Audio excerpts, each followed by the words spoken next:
മലപ്പുറം നിലമ്പൂരിൽ വൻ കഞ്ചാവ് വേട്ട. 36 കിലോ കഞ്ചാവുമായി 3 കൊൽക്കത്ത സ്വദേശികൾ എക്സൈസിന്റെ പിടിയിലായി.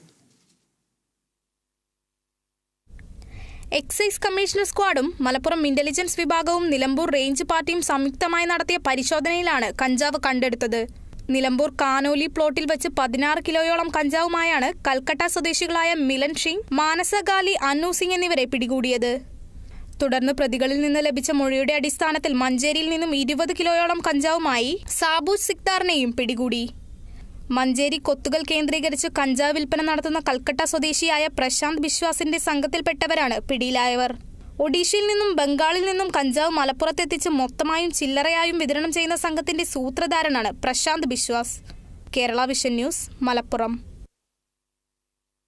സേവനവും കർമ്മവും ഒരുപോലെ നിർവഹിച്ച് സൂര്യഭാരതി ഫൗണ്ടേഷൻ സാമൂഹ്യ സഹകരണ മേഖലയിൽ മികച്ച പ്രവർത്തനങ്ങളാണ് നടപ്പിലാക്കി വരുന്നതെന്ന് സൂര്യഭാരതി MFTC ചെയർമാനും NITC മാനേജിംഗ് ഡയറക്ടറുമായ KP മനോജ് കുമാർ പറഞ്ഞു. തൃശൂർ കോളങ്ങാട്ടുകര വടക്കുംനാഥൻ റെസിഡൻസിയിലും ചേർപ്പ് പാർവതി നിലയത്തിലും നടന്ന ഭാരതി മിത്ര സൂപ്പർ മാർക്കറ്റിന്റെ ഉദ്ഘാടനത്തിൽ സംസാരിക്കുകയായിരുന്നു അദ്ദേഹം.